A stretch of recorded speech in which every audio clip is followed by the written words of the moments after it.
Dong dong dong dong sep.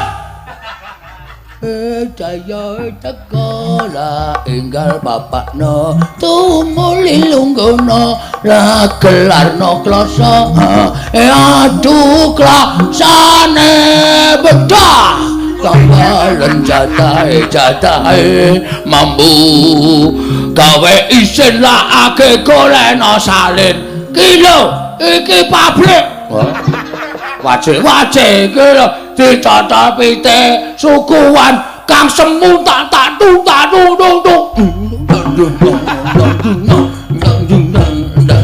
gong wis ngapain kok kaya dor ketakutan ki ngapa slow wae iki wancine gara-gara dayae teko lah enggal patenono ngawur tenan ora iki nek ora dikandani bocah iki iso kena paukuman sing abot kowe tak lakonane kaya sapa aku ki biasa dihukum oh iya ayo truk dayae teko lah enggal bapakno nong neng nong neng nong nong nong nong neng nong nekat tenan ben pokoke neng nong dung dang dong dong dung dang dong dong dung gong hei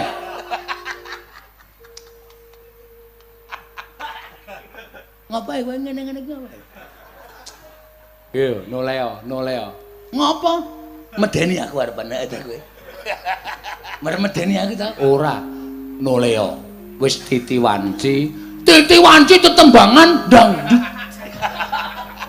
ora kena digajul wong modar kowe tak bales sawasan gajul aku padake nyepelekke rumangsane aku ora tau omong karo kowe ta terus krasa aku badut ora leren ora kowe leren Pak begijikan ora Petro ora ngomong nek ana ndara jangan nangka jangan nangka nyuwun pangapunten Den ora dadi ngopo aku ki gumun Bagong ki wis tuwa apa isih bocah mpun tuwa pripun ta Den jingkrak sarunge munggah wis tuwa kok ranggo kathok njero ora nggo ora teles salin ngomah ngono kok piye asemen truk ape maneh wong amulane aku mumbul-mumbul kaya cekluk-cekluk ngono rasane pandadu tenan kowe nek domonge ora mbok ya nyuwun ning Madukara apa piye ndombani kono kok lho manut kon mriki kok kula ya gelem mulane iku alran kok wong kepenak kok bareng Antarja ngajar bendaramu candak wis kon dhuwur ketap Gatot Kaca bres aku modar kowe wah aku jingklak ning dhuwur kok saking senenge aku ki nek rombongan rekoso ki seneng kok rombongan kedengak-dengak ora mangan ora ngombe ki atiku bahagia heeh ta iya bareng ngono mungsuh Gatot Kaca ki duodane murup nganggo rompi kae. Oh. Gambare bintang. Gatot Kaca iki melu partai apa ya? Ora. Duantem jis ora apa-apa. Karo Gatot Kaca candak sirahe sep wah terakhir. Sopo? Bakul kapuk. Bakul kapuk sapa? Putih-putih ki. Anoman ciet bres. Jambak jebloske duas aku suka dhuwur terus wah bareng ngono terus klekar seneng aku ndek naune kok pisang gede sak kancane remuk kabeh kok di mana kata-katamu edan aku ijen kok ya kalah ora iki mboten perkara ijen karo mboten sing dadi niku nyatane pripun teruske mboten ngomongi kok kancane pirang-pirang kok ana munyuke bareng niku jenenge Anoman Pendeta Kendali Sada. Nek sampeyan tau maca buku sing jeneng Gembong Mangliawan iku nggih niku tau bedah negara mateni buta pirang-pirang ijen. Sampeyan tau lho sampeyan bedah kadang pitike ndaluk iwang kula kok bedah negara niku jenenge Anoman wedan wong kono do kompak-kompak kabeh. Ayo tutuke piye? Arep tutuke nggon warmatene Wisanggeni adikku. Warmatene Wisanggeni mungsuhe Antasena. Munio. Ayo muni Om. Ndara Antasena diwaneni. Satriya pengpengan nih padake. Nggih, Den. Heeh. Sampluk mawon. Modar.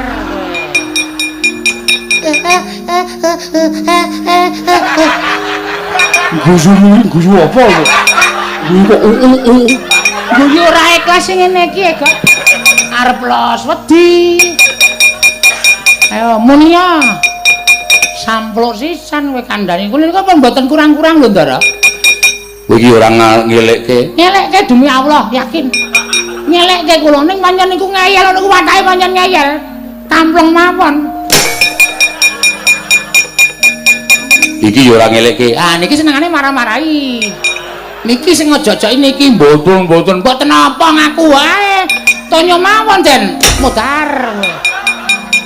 Nggo ora gelem ajar kabeh kowe. Dak pucet. Pancen ora kena.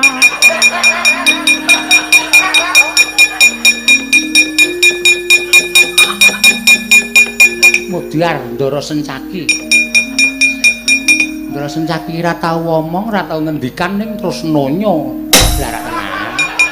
Aku kok tepat ya apa-apa ki. Selamat.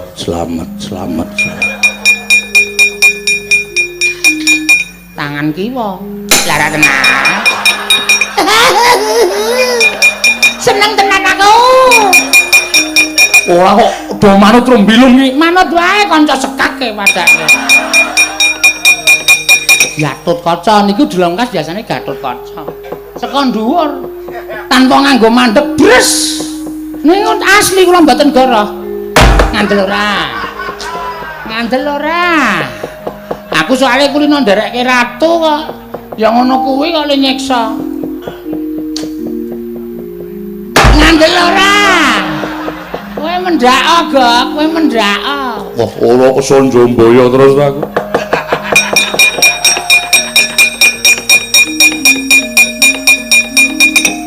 Ayo, wani kuwi. Nendi? Niki napa dadak? Iya. Foto wandane kok asu kok kowe iki. Ora elek to. Ya nggo hiburan nang nganting ora kono kok kowe. Siraku kuwi ora tenan. Sirah loro kok nggo hiburan. Ya ora nesu apa. Arang yo nggo gayeng-gayeng kok ya. Ndara Antasena meneh. Piyai kok ora jeleh-jeleh ya. Arang jeneng nonyo wong iki ya penak e. So sing diantem ing meneng wae. Wah, dimatke dinceng sik.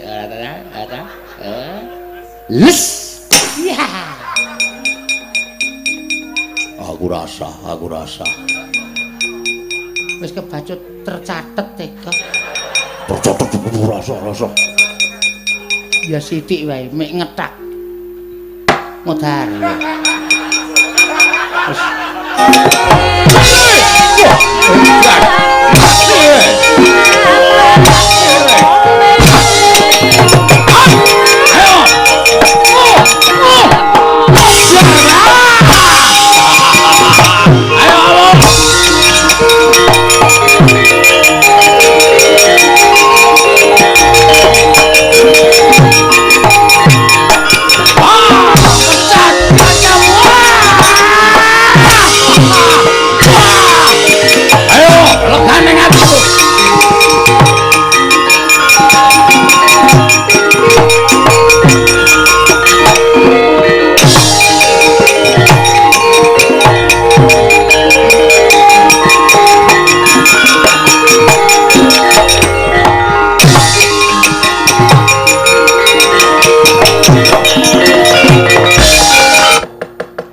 Setyaki mlayu-mlayu. Oh Prabu. Tadah wadana ingkang sakalangkung kathah. Kula kinten menawi panjenengan rawuh mriki badhe ndukani angger wisanggeni Setyaki wonten dawuh. Aku ki wong tuwa. Ing atase Baladewa Prapta negara Ngastina dikembari marang panguwasaning Prabu Manik Maninten wong bengkanane dianggep dulure tuwa dening Kyai Prabu Duryudana. Atiku ora trima. Atiku ora trima. Bareng Paduka, mula aku banjur mlayu saka negara ing Ngastina, metu saka Indratlaya. Wigatine aku ngewangi karo wisanggeni. Lah kok dadi anak-anak Pandhawa bubar iki sebab apa? Ih. Prabu Manik Maninten utusan dhateng kadangipun Mudha. Lho. Dulure enom Manik Maninten. Jenenge Kumbara Dewa. Sekawit saged ditunduraken dening para putra. Nanging sareng piyambakipun ngedalaken pengabaran. Wujudipun siyong kencana. Kula dipun cokot. Panas badan kula, angger garwaca dipun cokot, angger antarja dipun cokot, sedaya dipun unduraken dening Prabu Kumaradewa. Iblis lanat menune jajaran jwatane Bawala ngalahke anak-anak Pandhawa nata mantura Prabu Baladewa tantang ana legane kanthi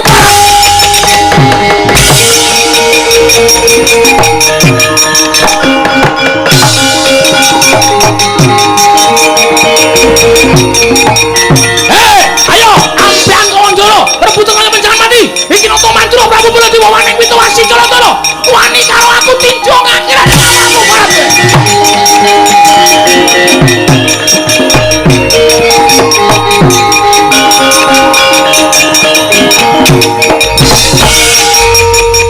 Kumbaradewa iki. Kumbaradewa iki.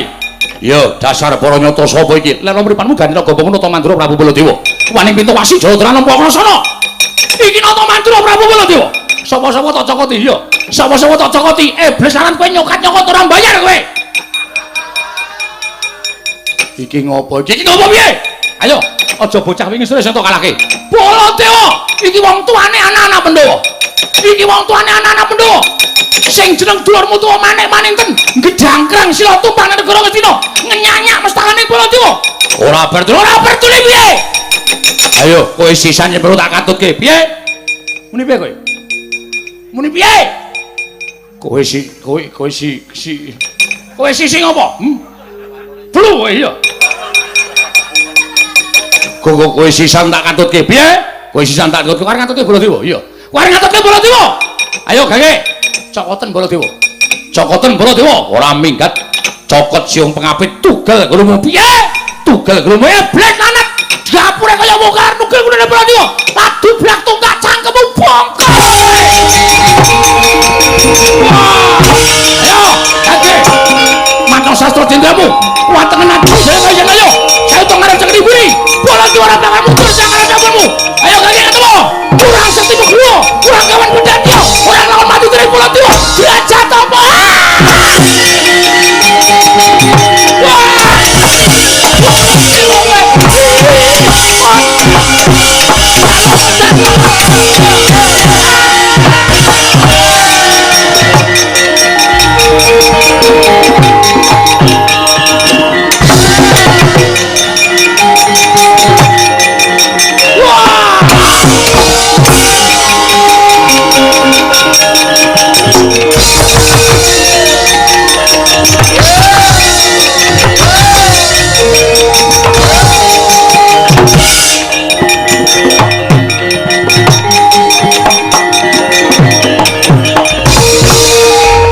Allah, toko mati aku mati kok, aku mati. Sabar.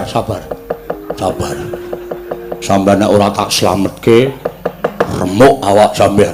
Edan, ora ledo galake ora jamak-jamak. Lagi arep tak cokot dhewe wis ndupak.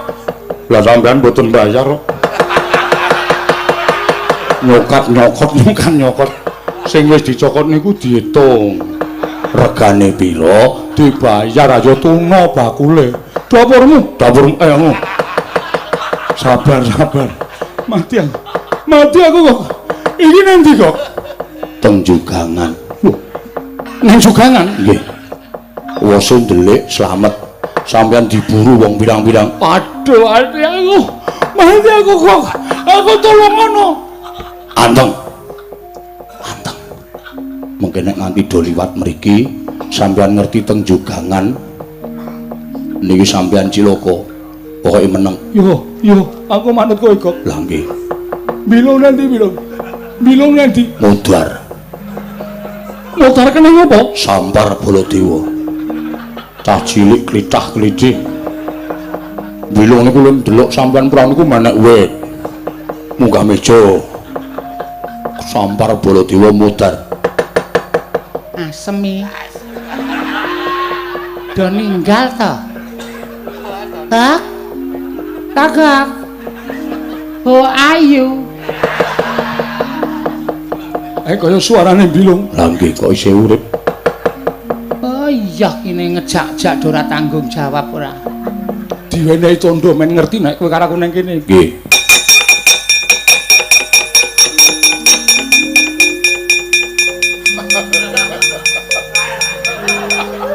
Oh, pada di sini. Lamit.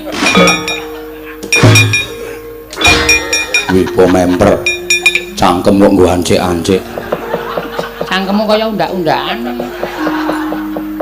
Wah, gayeng tenan. Ratu Gustimu menangan sapa-sapa dicokot. Sencaki lapor Prabu Baladewa. Prabu Baladewa kok ngewangi kono. Ngewangi ya mesti lara ati kaya. Manus maning jajaran iblis lanat menungsa lan tatanan. Endi sing nyokoti anak-anakku? Iki ya sumbar iki. Sapa? Bosmu iki. Bosmu barang kok. Alahan kok emah aku. Ayo aku Prabu Kumbara Yaksa, ora minggat cokot gulungmu. Piye?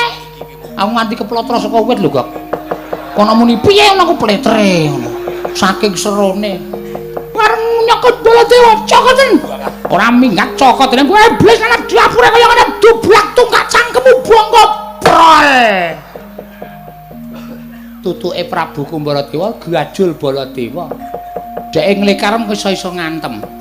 Matno sastra jendramu wateken aja dhewe ngukuran Baladewa motor dening aku kowe jreng wis ngono kae lah. Mati aku kok. Lagi nggih sabar. Wah, gayeng tenan. Ora seru-seru. Iki dalam rangka sembunyi. Ngomong ora seru-seru. Wah, iya ndek lali aku. Ayo, meneng anteng. Ndak konangan.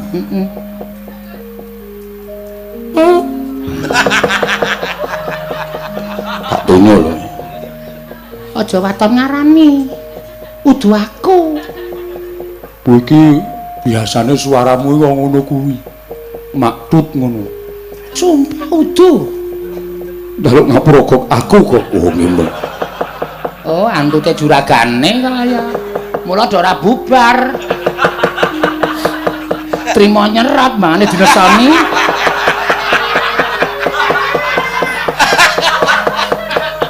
Ayo juragane iki senengane ngono kuwi kaya. Nek ana wong kumpul-kumpul nyedak engko ngentut. Sing lunga dinesoni. Ayo kowe piye ta? Ha iya. Sedyaki untuk tahu. Gatotkaca Antarja, Antasena, goleki menungsane. Sendika. Kok iso ilang meneng lho. Sopo? Sencaki, klitah-klitih. Oh ya iso ilang. Cekel poteng-poteng awake. Mati aku kok. Meneng mawon dereng dipoteng-poteng. Bumbune rung dadi.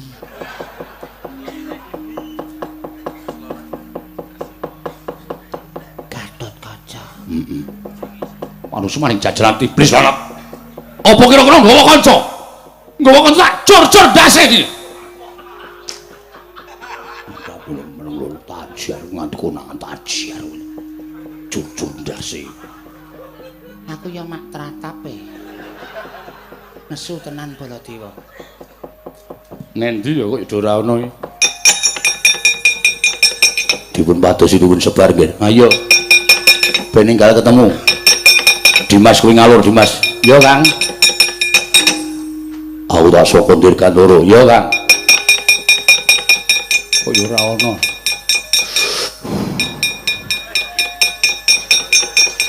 Saman kok. Kuwi napa to? Antasena iki asem. Ngopo? Nyecek tegesan ning ndas kowe. Kemritik kretek Gak. Oh. Ngali ora. Waduh cilaka tenan borokku kobong iki. Semen. Kok kaya ana swara. Sapa lu? Sencaki. Pira dondangak men weruh. Ya. Antarja. Gatot Kaca. Ya. Antasena. Sapa? Bakul kapuk. Anoman putih ta? Sapa? Kresna. Sapa? Kresna. Kresna kok tekan kene? Domongi kok. Kresna ki ireng ta? Tak delok saka ngisor ireng e. Apa iya? Domongi kok kowe ki. Ngayal kandan-kandanane ireng-ireng bekisi. Apa iya? Domongi kok. Rodondangane. Rodondangan ngayal kok kowe ki domong ngayal. Kowe ki ora percaya karo aku kowe. Aku urung tau kang kacamata kok sampean ki ngayal ora. Sencaki, paham? Antarja. Ayo. Gatot Kaca wirawiri.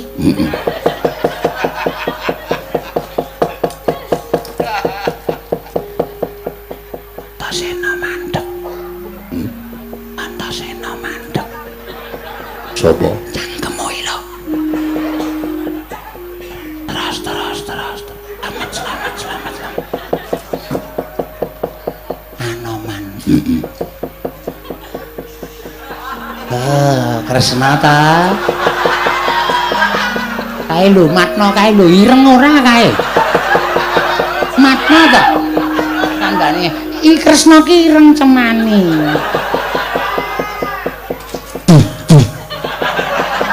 Ngopo? Kresna kok ngrantapi ya, Gak? Apa iya? Domangi kok. Mbok ditiliki. Udu. Sapa? Prastiwa. Mula kok wis rontok. Wis temen. Diatur mula. Wong meneng bae kok iso tiba dhewe. Pir. Oh ya. Toko kuwi mati aku. Sampeyan lak dipun dawuhi supados lapor Begawan Kumbara Resi. Iya. Sampeyan matur mawon nek kalah karo anak-anak Pandhawa. Perempuan kula nyuwun senjata pitulung perempuan.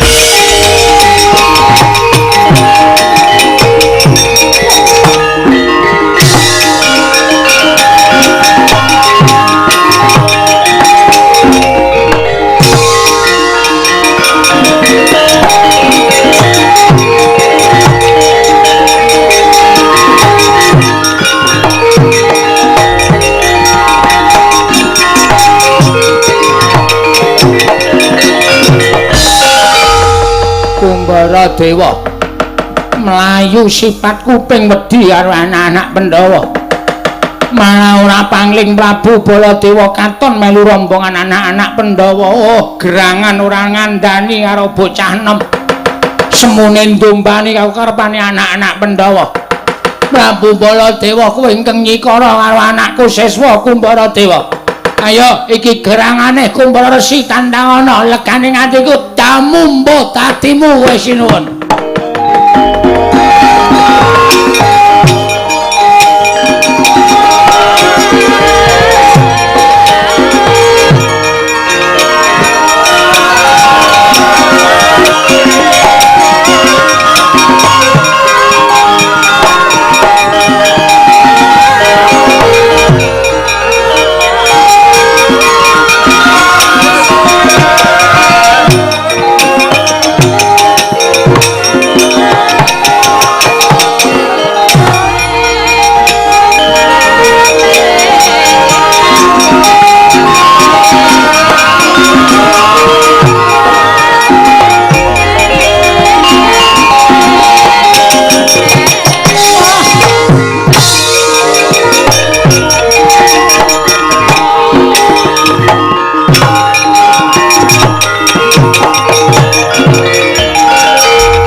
aku Kumbara Resi. Aku wong tuane Manik Manten. Lah, ra apa? Mesti sak kula warga mung kepengin ngiyup kamung den. Kepengin neteli marang Kalendra Nyai Prabu Duryudana. Kowe kepengin urip Dempel kaya kemladian parat. rasa kakehan gunem tanpa guna. Kowe ngalahke anakku murid Prabu Kumbaradewa. Aku wong tuane ora trima. Dan trimamu arep ngopo? Damu dadi patung kowe. Ayo. Ayo, amuk lekane aku. Dadi watu kabeh awakmu Prabu Baladewa. Gerangane wis ora iso nglawat mingkari anak-anake endi? Wis sangkri ratu gele gulune legane.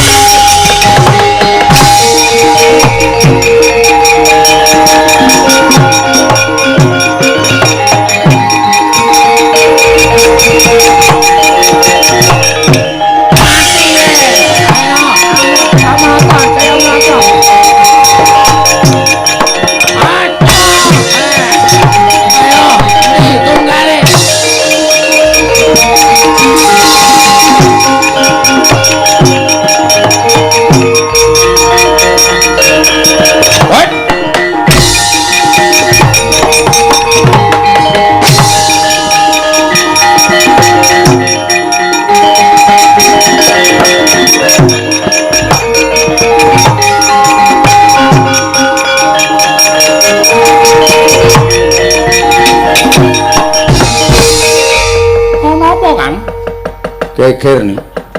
Iki sing dijenengke kriwikan dadi grojogan geguyon dadi tangisan. Lho, sebabe kowe ora ngerti ora nyipati peperangan kok. Kowe ming diwangi karo dulur-dulurmu, kowe dinuta marang negara Ngastina njaluk negara Ngastina. Iya. Iki mau dadi perang. Balane Prabu Manik Manten wong tuane sing jeneng Begawan Kumbara Resi nyata digdaya sekti kalintang jayaning perang. Kowe tak kandhani ya ni. Siwa Mandura sing labuh karo kowe, Siwa Anoman Mak Jrik Setyaki, Kakang Garwaca Kakang Antarja, mungsuh Begawan Kumbara Resi, padha ilang wujud kamanungsane do dadi reconi. Lho.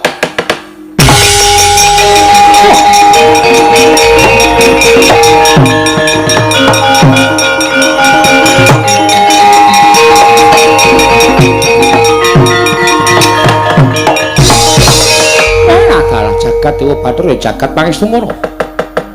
Lah kok dadi ngedapi temen jagoning Siwa Duryudana. Nganti dulur-dulurku kabeh padha saling wujud dadi reca. Oh. Piye niki iki? Apa aku tak maju? Tak mbelani dulur-dulurku kok sik. Ora usah kowe maju, nek kowe maju kowe dadi reca aku ora duwe kanca. Aku mung ijin. Lah terus ngene. Perkara iki aku ora nrimakake. Niatku apik, niatku becik bakal misungsung kamukten marang pepundhenku Pandhawa. Nanging lah kok dadi ana pacoban sing kaya mengkene. Aku kudu mungsuh Prabu Manik Manten lan Begawan Kumbara Resi sing pancen digdaya sekti kalintang jayaning perang. Oh. Kang, Piye? andum gawe Piye? reca-reca sing dumadi saka Kakang Garwaca lan sak piturute kae mau tunggunen. Terus Aku tak munggah ning kayangan. munggah ning kayangan ngendi? Aku tak sowan Iwang Pikulun padha wenang. Aku ora nrimake lakon iki, aku nyuwun pituduhe Iwang Pikulun padha wenang. Terus balimu sok kapan? Aja lunga, nggonmu nunggu reca-reca kae yen aku durung bali ning Tegal Kurkasetra ya, Kang. Yo, sing ati-ati yo ni. Iya.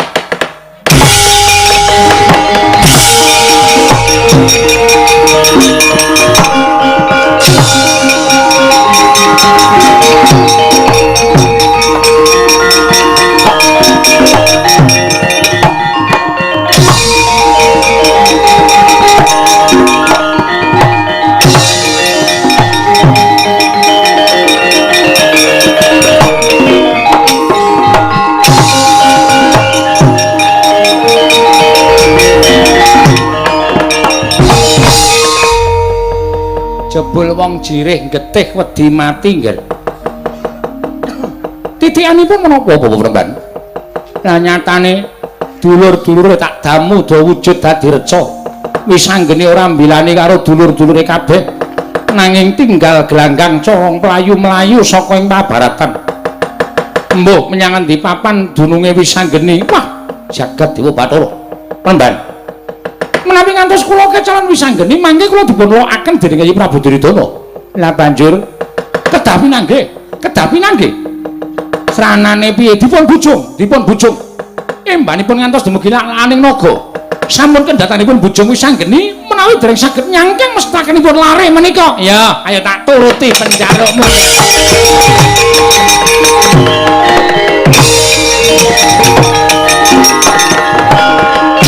Dong sep.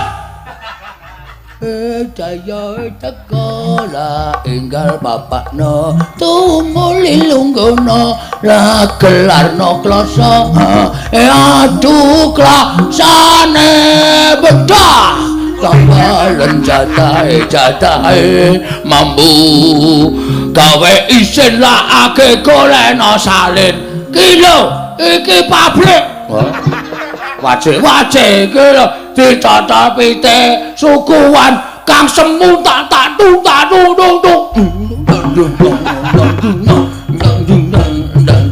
gong wis ngapain kok kaya dol ketakutan ki ngapa slow wae iki wancine gara-gara dayae teka lah enggal patenono ngawur tenan ora iki nek ora dikandani bocah iki iso kena paukuman sing abot kowe tak lakonane kaya wedi aku ki biasa dihukum oh ya ayo truk dayae teka lah enggal bapakno nong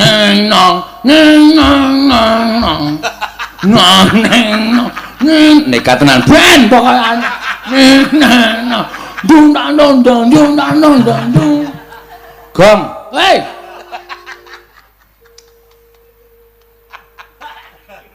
ngapain kowe ngene-ngene iki ngapain yo noleo ngapa medeni aku arepan nek kowe medeni aku ta ora noleo wis titiwanci tetembangan dangdut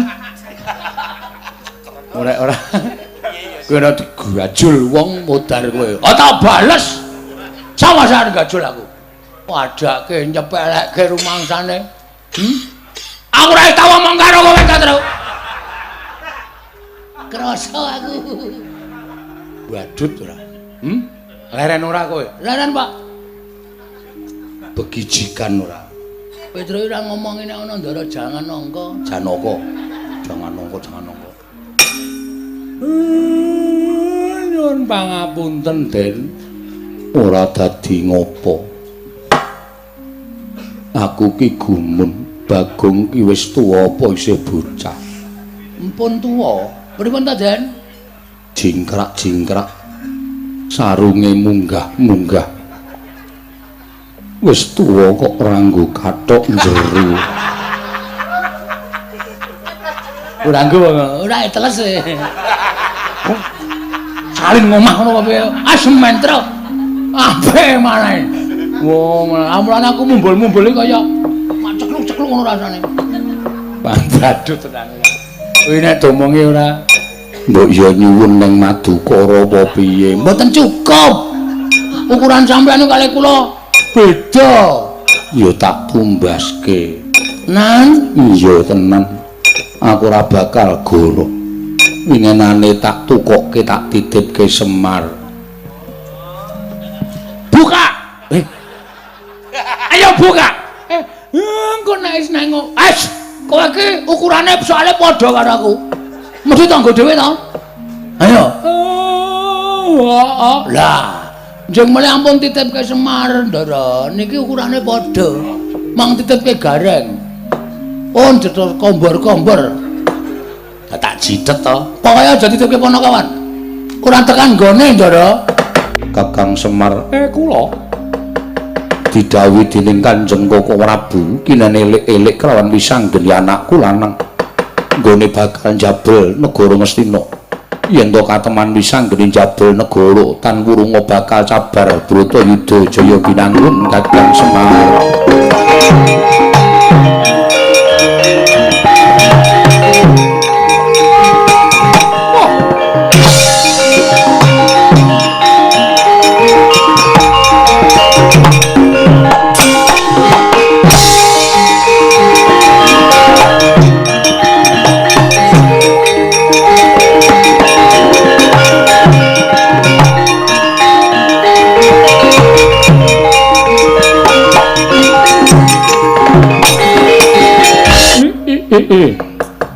Mas Tunama sidam sekaring bawana langgeng.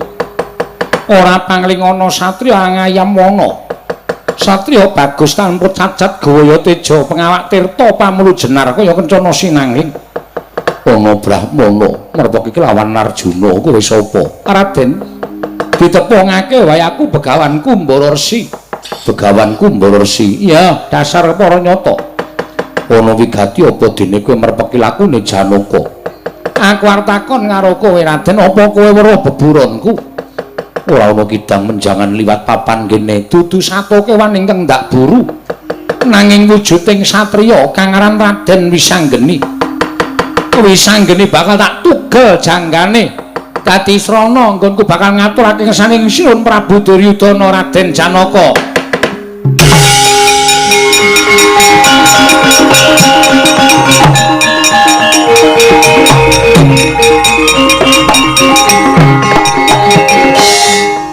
Tesmak bathuk mata mara ora ndelok. Ngrasani karo anakku lanang Wisanggeni. Iki bapakne Wisanggeni. Wah, lah dalah sing iki danemoni macan keparat. Malah yen ngono cetha lamun kowe ndelikke Wisanggeni. Ayo, mbok duduhake apa ora? Yen ora tak duduhake, kelakon ning kene marganing matimu mara jajalen Janaka leganing atiku. Lan samar pamaring sapa sing kaya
damu dadi reca watu ora iso nglawat nadyan nak tibani tangan ora mbok rasake nanging kowe kena daya kemandenku ora iso nglawat kowe Janaka dadi reca watu kowe lho sapa kae dampyak mlayu mrene wae dalah kuku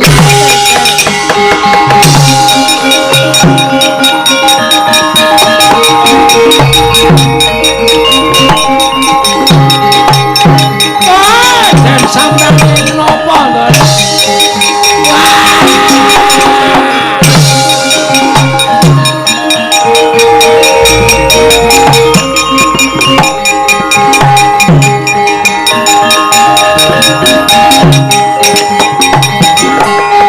Pono kawan papat cacahe padha bengok-bengok weruh bendarane walin wujud dadi reca ya yen to nganti tekan kene mesti urung bakal kewirangan aku. Seblak barat angin Garuda mbuh tibamu kowe keparat.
nyelempit tanganmu.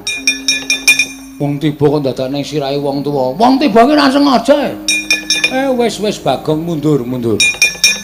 Wah piye Pak nek nganti didukani ndara-ndara Janaka salin wujud dadi reca watu ngene.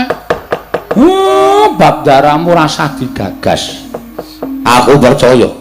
Iki durung titiwancine ndaramu katriwandan. Mesti mengko ana sing bakal tetulung mergo ndaramu ki tresna asih marang sak pepadane. Terus mbok mung bareng aku tekan kene lah kok aku tiba ning ngarep guwa. Mongko guwane mawa cahya. Iki saka dayane apa to Le? Wah, aku ora ngerti, Pak.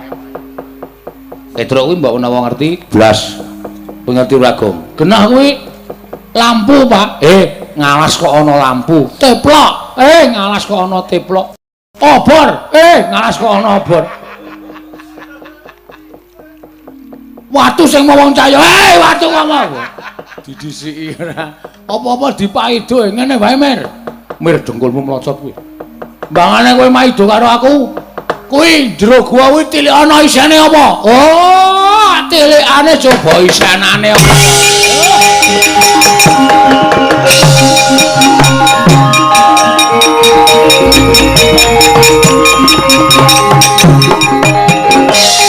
Oh, isine gendaka.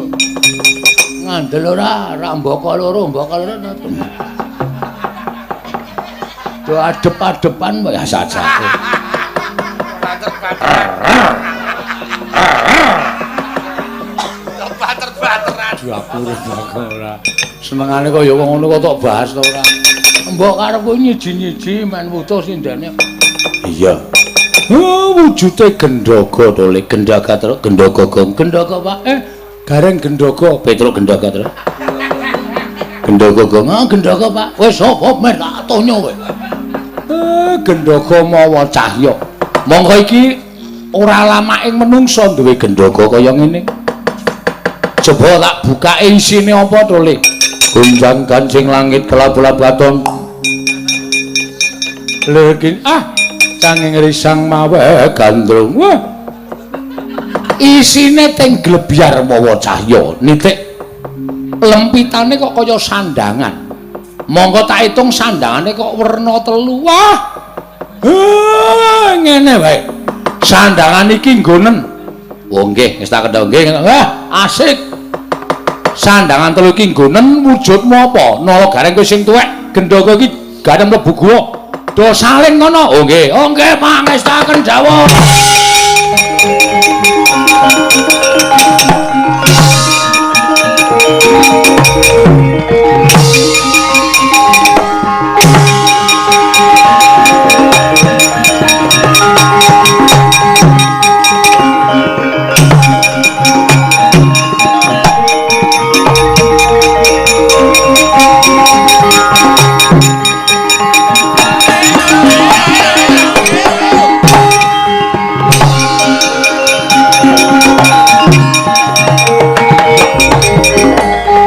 Sapa iki sing dadi nerada iki? Kula, Pak. Nala gareng wis wangun dadi nerada. Suarane cilik. Lah sing mburi kuwi? Kula, Pak. Petruk dadi ama dipati sandangane cocok.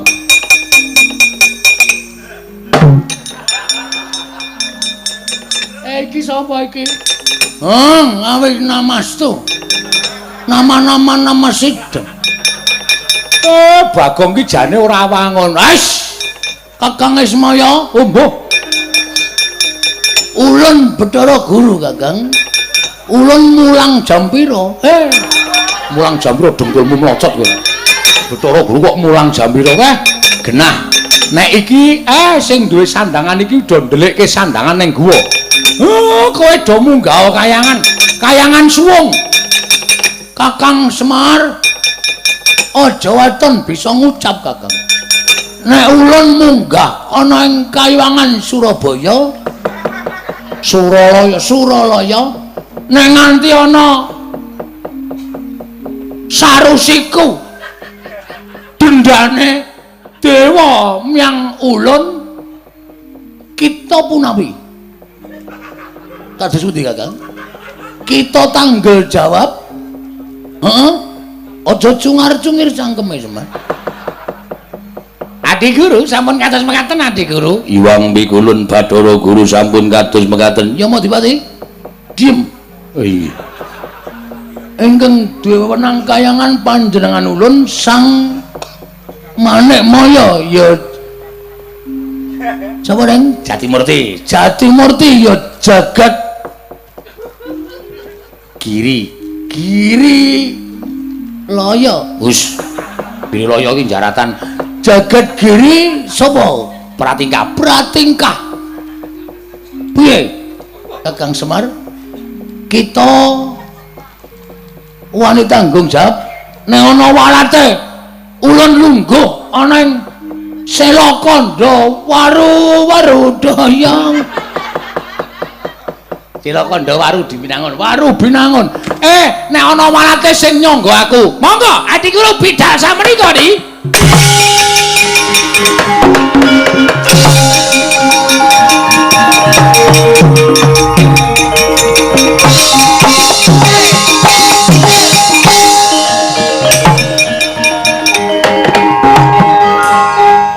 Kowe iki ndang menyang kok iso mbogok nang kono Kakang Semar ulun darbe pertanyaan. Pertanyaane apa Kakang Semar? Sapi ingkang ulun pidak iki lanang apa wedok Kakang? Nek wedok bakal ulun kawinke sontek supaya anak-anak lan kowe iso dienggo usaha dagang. Bocah siji ora nggek munggah tak ajar kowe. Sendika. Bathara Guru ra guyu. Sendika Kakang Semar. Waduh, Kakang Semar kula niki nek adus mesti suwe. Sebabe apa? Keleke papat. Lengosoki suwe, Kakang. Adus sakarepmu ora sakarepmu. Nggih, ra ngaten cetanipun. Sampun Kakang, kula nyuwun pamit kondur makayangan wonten ing Gunung Siulauli. Gunung Siulaulu, Siulaulu. Mangkat nyuwun pamit Kakang. Coba kowe Badranaya.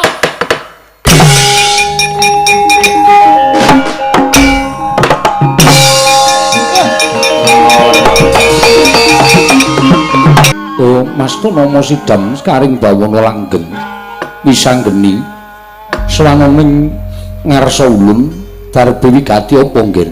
Kaki wenang ana apa nggir? Setemene menggebangan kepengin bakal mutah marang kaki wenang nggonku swanane ngundarandir bawana iki njumbuhake lawan gegayuhaning wisanggeni. Kita darbe gegayuhan apa nggir? Kekilapan apa kaki wenang kelawan mubahmu sing titah? Dene kaki wenang dadak dangu marang kekarepaning wisanggeni. Nggir, wisanggeni. Ngerti yo? Lamun sejatine apa ingkang kita tindakake mau satemene ulun bisa nyebutake lamun nerak pacak nerajang perbatan. Lire apa? Setemene purnaning jaman pendolan Kurawa wis ginaris marang panguwasaning Dat Kamurwing Dat. Kudu besok nganggo perang gedhe kang aran Bratayuda Jaya Binangun. Aku bakal nggege mangsa ngelak wanci. Kanthi cara mengkono kita bakal mirang-mirangke kadewatan. Merga ingkang mudratake titah lelakoning titah ning jagat mau para dewa. Yen to nganti kita ngenceng Bratayuda, ndadekake Bratayuda dina samengko, tegese kita bakal memirang marang asmaning para Jawata. Mula wis bener lamun ana wong kang bisa napaki kridane wisanggeni kanthi srana dadi jagoning para Sata Kurawa iku sayekti pancen gaweaning para dewa. Ingkang saknyatane mboya kepingin lamun sira njabel negara Ngastina lan sumurupa nggih. Lamun kita wani njabel negara Ngastina yekti ora dadak nganggo wektu uming siring Sang Hyang Pratangga ati ning jagat kulon. Paribasane telung kedheping paningal wae negara Ngastina wis bisa kita jabel. Nanging kanthi mengkono Jawata bakal padha kewirangan. Mula kang sangka kuwi wisanggeni pun dadena lakon kita tekan semene wae. Lah banjur nggonku bakal ngaturake dharma bekti kelawan wong tuaku kanthi srana piye Kaki Wenang? Nggih.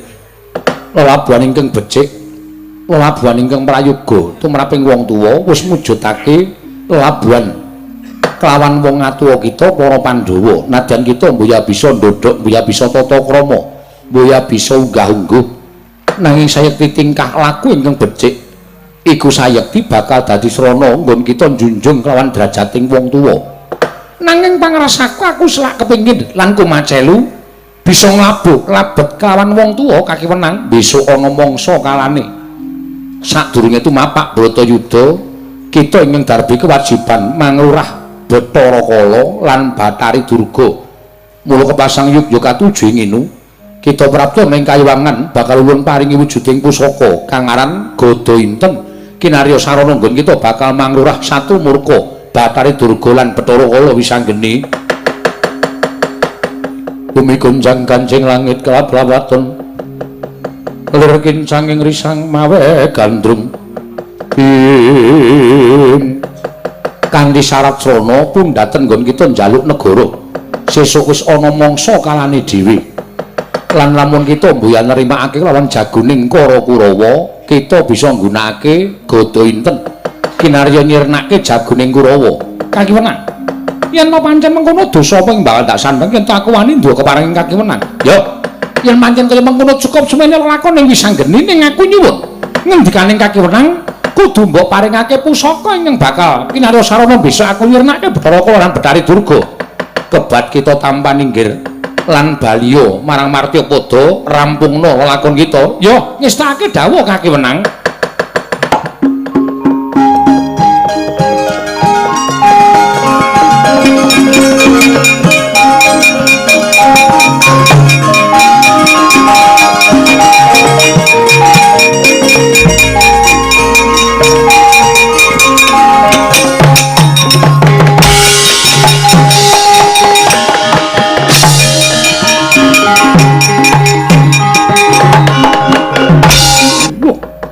Bareng aku tekan tengah ngalas aku nyawang ana ing tengah ngalas ana wujuding reca mongko bareng tak sawang ora pengling iki wujuding Bapa Janaka wae lah dalah lah kok malas kaya ngombro-ombro pakartine jagoning wong Astina wong tuaku ora kleru ora luput bae nganti wujud reca kaya ngene iki Bapa Janaka wungu tak grayang nganggo dayaning Gada Inten waluya nirwana temajati jan temamulya Bapa.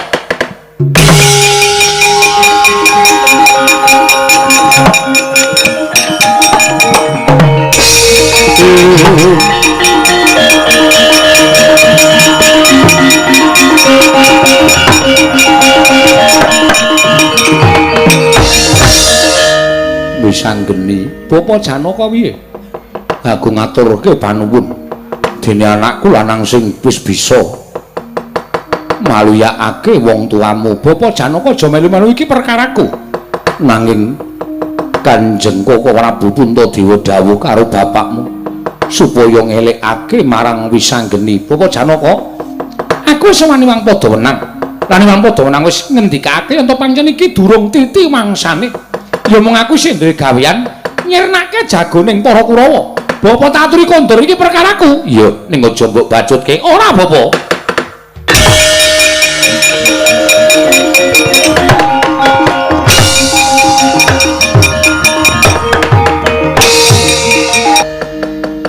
Siwa Mandura mak cilik Setyaki, Siwa Mayangkara lan kabeh kadang-kadang kuwi padha dadi reca wis bali kaya wingi-wingi. Ya mung kari piyai telu iki sing durung tak waluyakake. Wungu aku anakmu wisanggeni sing wis nambani karo Siwa Mandura, wa Baladewa tak aturi wungu.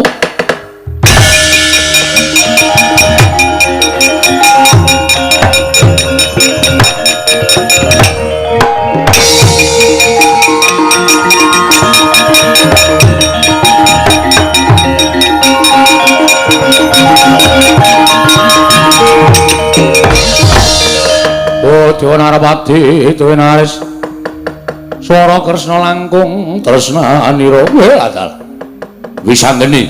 Iya wa. Ayo kepiyake njaluk negara. Sik aja kesusu. Mengko mundhak kleru. Lho, lah kleru piye? Aku wis wani wang pikulun padha wenang. Pancen iki dudu pakaryanku lan dudu kewajibanku lan dudu titi mangsane. Lho, lah terus aku wis bakal nampa kewajiban dhewe besok. Yen wis teko wakyaning mangsa kala Siwa Mandra bakal prisa. Lah terus Kondur menyang papane dhewe-dhewe kewajibanmu tak rampunge. oh iya Manut bisa nggiri cah bagus ana.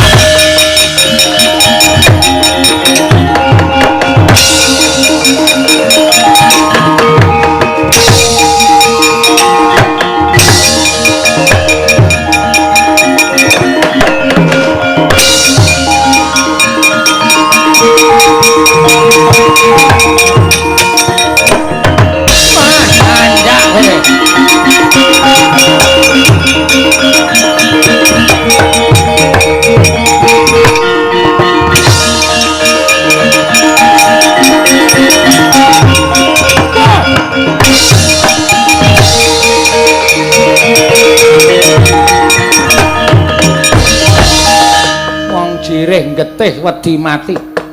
Durung babak kulitmu durung putung balmu wis mundur saka ing pabaratan.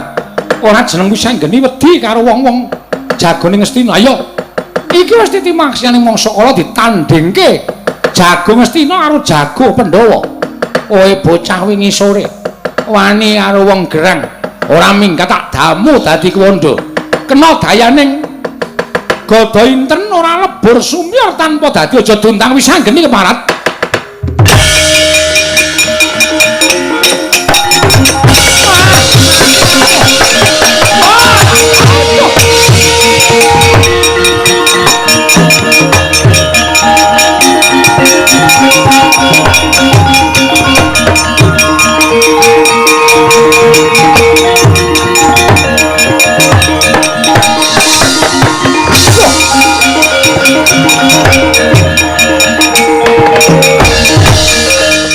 Kakang Manika Putra Yayi Manikmaya kados pundi sampun ngantos kawanguran wisanggeni mumpung tasih wujud badan alus monggo mlajar kemawon monggo Yayi kula dherekaken wela dalah iki dewa-dewa do ngapa iki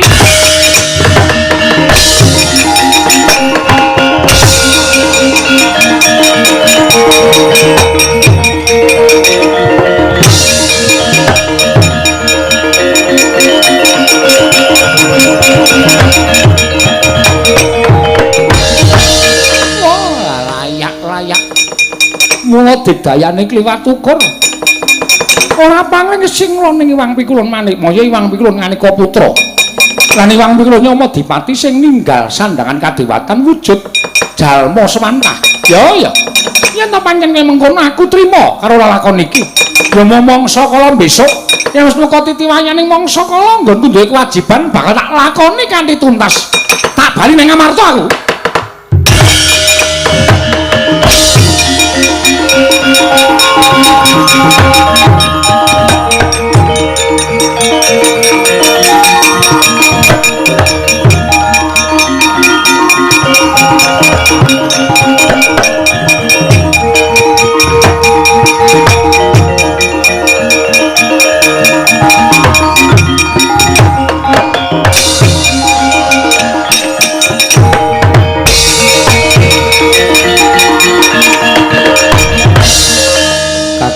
Manika Putra Yayi Manikmaya kados pundi mboten kinten babar pisan bilih wonten tiyang ingkang nyidra utawi nyolong dhateng busana kasingetaken wonten ing Gendhoga waduh lajeng kados pundi sinten ingkang mendhet kula piyambak mboten mangertos dipun tiltik kayangan Suralaya mbok menawi wonten ingkang mantun ngagem busana tumuli sesinggon madeg Sang Hyang Guru wonten ing Suralaya Yayi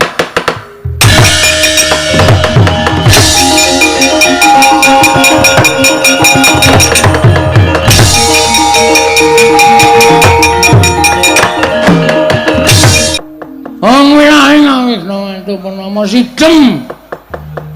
Kakang Resi Kaneka Putra. Berkencang. Parudayang Pak Pong, Buk Bolong kali Cudhe sapa sing gawe? Punapi Adi Guru? Yama Dipati wonten dawuh pukulun. Ora ngira babar pisan yen to kayangan begitu indah. Inggih. Malah ulun wis prapteng karang kawidodaran. Lho, menapa Adi kula sampun prapta Karang Kawidodaren? Sampun Kakang, kula sampun mandi bersama. Kalian para widodari-widodari Kakang. Adi kula sampun gumujeng. Mangke ketawis nggih Kakang. Menawi ngaten kliyan kula nderek kalian panjenengan mapan wonten ing Karang Kawidodaren. Mboten kenging Kakang. Kakang Rada mboten entuk palilah saking panjenengan ulun manjing wonten ing Karang Kawidodaren. Kakang menawi badhe sirah menika sampun kula cawisaken peceren. Lah rak tenan. Supados sirah wonten ing papan mriku Kakang. Wah, trondolo iki. Beneran rada kan kados ning peceren ra. Ya Madipati, wonten dawuh. piye? Pelem pertangga jiwa jambu kluthuk. Diponirmala apa wis samapta inggati ulun badhe dahar. Inggih sampun. Nangka kopyok ya ana. Wonten Bu Kulun. Wah, jan makanan kayangan jan werna-werna ora pati ndugek. Lho, Kakang Rada. Punape iki? Kok wonten atonanu titah ingkang minggah wonten ing kayangan kanthi badan sukma nglembara. Menapa wonten Kakang saking mriki sampun ketingal. Sami menek Andorante. Sinten menika Kakang? Dipun tenggo mriki mawon Adi Pramesti.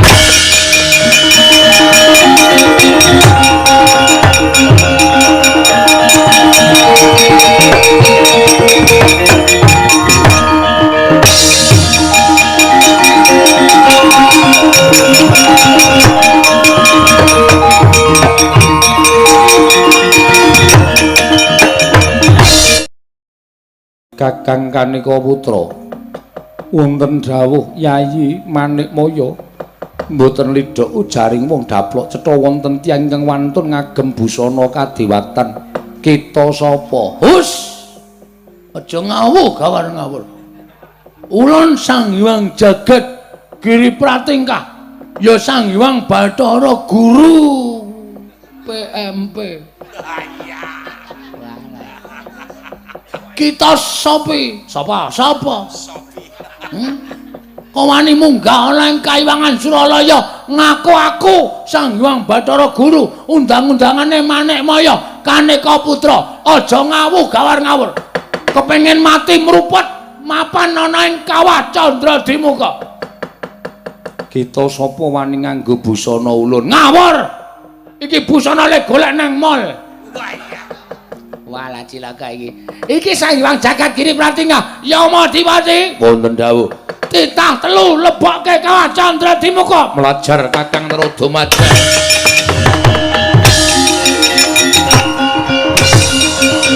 Kejar.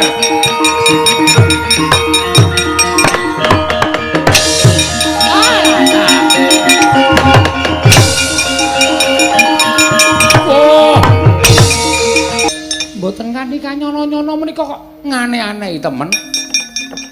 Menika rak Iwang Pikulun Manikmaya to, Kresna ulun ingkang prapta. Lho, Iwang Pikulun Narada? Iya ya Kresna ulun ingkang prapta.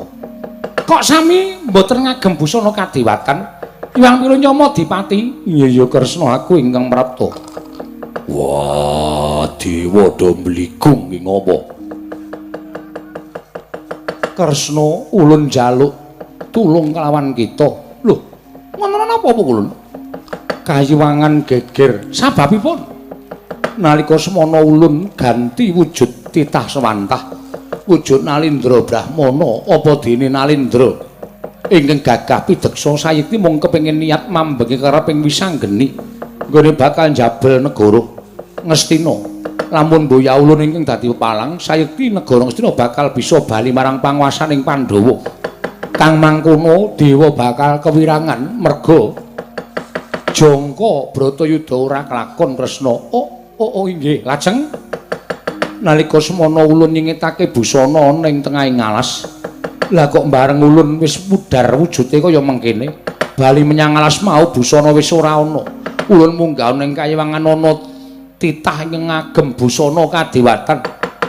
Malah ora gawe tentrem nanging gawe kisruh marata coba. Bali marti kundha manik mbleder kulit kacang. Wadah, aku walan sak piturute. Ting slebar ora karuan. Lho sapa to ya iki sing dadi dewa iki sapa? Ngono langsung ya.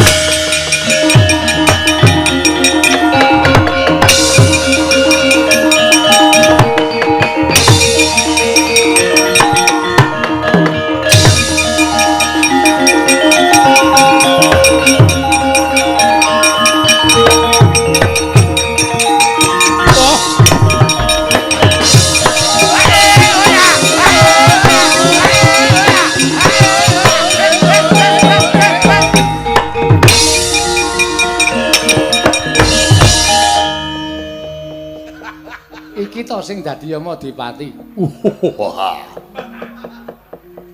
Bong welahing ditahulun Kresna. Inggih, pukulun kula ingkang mayapun Kresna. Iya. Bekti kula kok njuk pukulun. Ndak tampa. Werkudara. Sopo iki?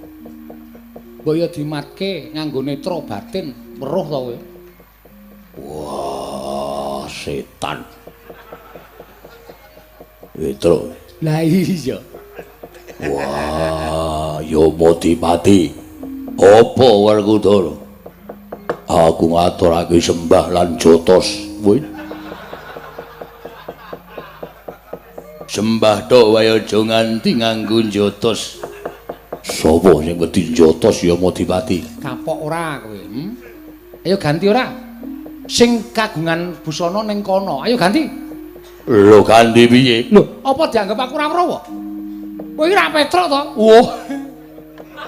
Madhep tasma duapure malah terus nembang ora. Ayo gawe wis. Wah, ilaka. Kunangan juragane siji iki ora iso piye-piye.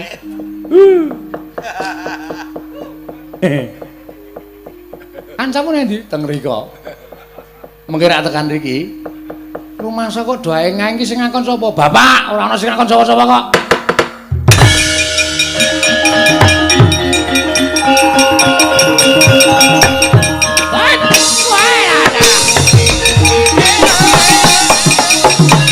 Ayo.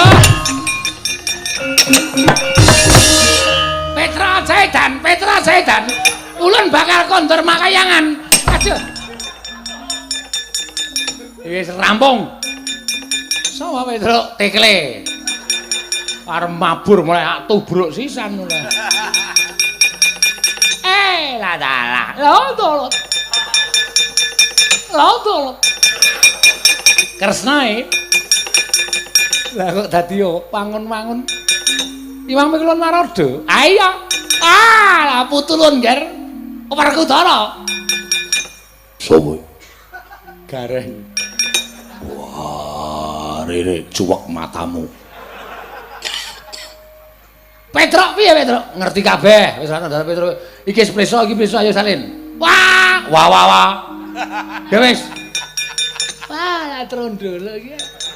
Dadi dewa rung tutuk kok kon salin.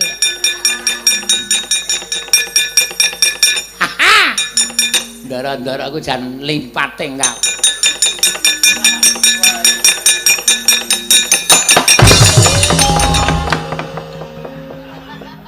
Kae kok ra iso ra sida landing. Bareng Brana Sinuwun Kresna kok terus mabur meneh. Iwang Mikulun Guru. Oh ngilang. Mastu nama sidam sekaring bawana langgeng sekar mayang. Gong medun gong gundulmu atos. Ulun Sang Hyang Jagat Girinata. Iki wis konangan kabeh le, kae gek bubar gek wis mulih nang yoja. Mulai. Ya. Banjur manut ora.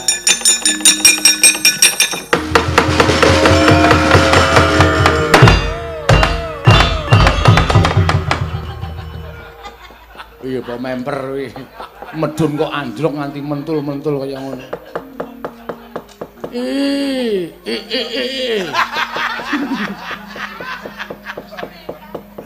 Mastu nama sidam sekaring bawana langgeng cinunggi datan awrat. Kresna, inggih kula pukulun lungguh ngisor. Inggih ngestaken dawuh. Werkudara ndodok. Wah, sorry rasa ndodok ning ya kok ya. Sorry. Wong dewa kok nganggo sorry. Kresna. Sumurupa gandeng ketrima kang dadi urip kita. Ulun tur medhen kayangan yekti arep matedhake wahyu minul yang pribadi. Inggih pukulun wahyu minul yang pribadi. Panjenengan jeneng kita ingkang kudu wajib nampa wahyu minul yang pribadi. Minul yang pribadi kuwi apa to sebab dipun dijenengi wahyu minul yang pribadi? Mugi andadosna wilujeng islaminipun. Inilah Kresna sejati. Nusa dan bangsa harap menjadi satu. Usaha yang keras akan mendapatkan hasil yang lumayan. Lanjutkan. Jangan sampai cukup sekian. Ya, itulah wahyu minul yang tak keprok watu. Werkudara, piye? kowe bakal ulun paringi wahyu. Wahyu apa? Wahyu Kresnawati. Anake Bubayem Werkudara. Sapa ingkang entuk wahyu Kresnawati wenang ndengkol cengele Werkudara. Wah, Bagong. Nun, ora salin tak janggal aida kowe. Enggak. Wah, keras iki jan. Kresna ngadeg inggih ngestakaken dawuh. Kresna ki ngeceh suwe-suwe. Monggo pukulun busananipun. Ya ulun tampa. Matur sembah. Niki sapine lanang apa wedok? Aja sembrono iki sapi andini. Wah, jual daging. Jual daging andini sakti. Kresna lungguh dhuwur. Inggih pukulun. Ngeceh. Wis salin kok inggih ora mau. Wis dibalekke sandangane. Sampun. Iwang pukulun monggo kula tindak mriki Iwang pukulun.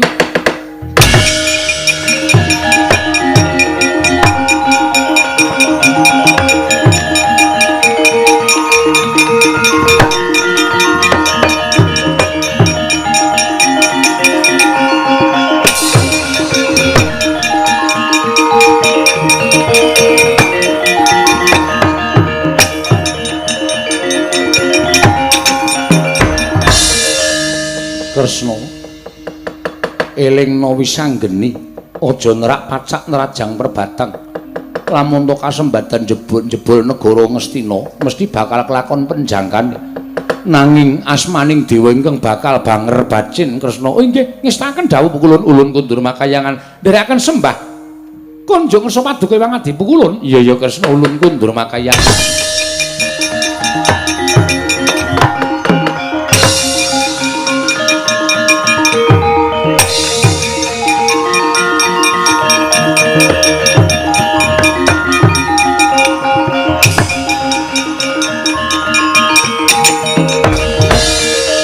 Wisanggeni apa wae Iwang Mikulun Bathara Guru ingkang nembe wae tedhak ana ing Madyapada ana ing papan kene oh iya lah sak banjure Purnawakmu ing Ndarawati ingkang tinanggenah ngelekake karo kowe ya nggih aja kesusu mengko ana wakyaning mangsa kala dhewe ya Siwa Ndarawati aku ngestu padha Wisanggeni aja dadi cah bandel manuta karo wong tuamu iya Bapak Werkudara aku manut karo kowe Bapak Werkudara Wisanggeni anakku nggih cah bagus manut karo wong tuwa ya Wisanggeni iki pamanmu sawut jajar mbumira tawu nek kula sedhiya wae ya ngelekke karo kowe rak ya ngono to Yayi inggih Kakang Mas Wisanggeni anakku cah bagus aja kaya ngono Wisanggeni aku dapungane sedewa kecilikan suarane Werkudara aku iya Ding wis ana malah njaluk didapuk bali ning Drapsila geni nyuwun pangestu wae ya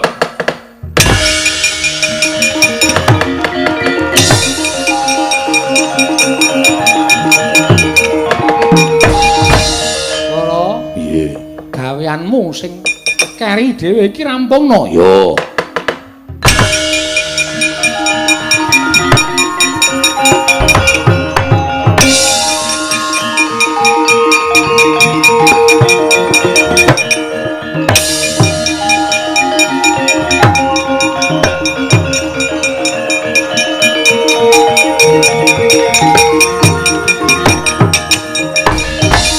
Setan alas gaweane wong Pandhawa nganti gawe geger Ngastina ayo belakno. Wah, bali ora bali tak obrab.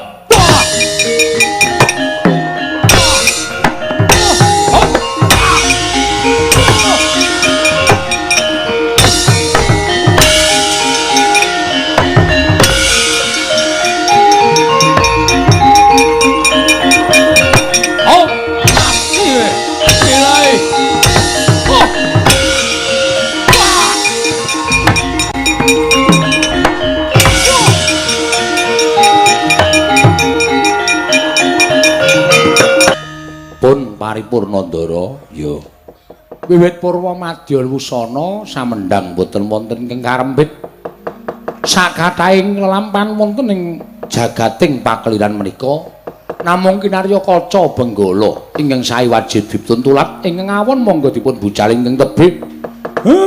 Kula nyuwun pangapunten menawi wonten klenta-klentunipun anggen kula ngayahi dalu kala wau wonten cewete ngatur wonten lepating duna dungkaping tanduk kula nyuwun pangapunten pribadi lan makili kanca-kanca.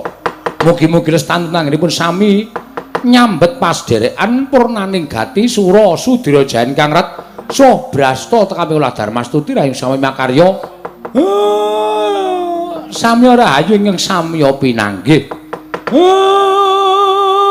Apa meneh? Pun telas. Pokoke sedaya pinanggih wilujeng selaminipun nggih, Dek.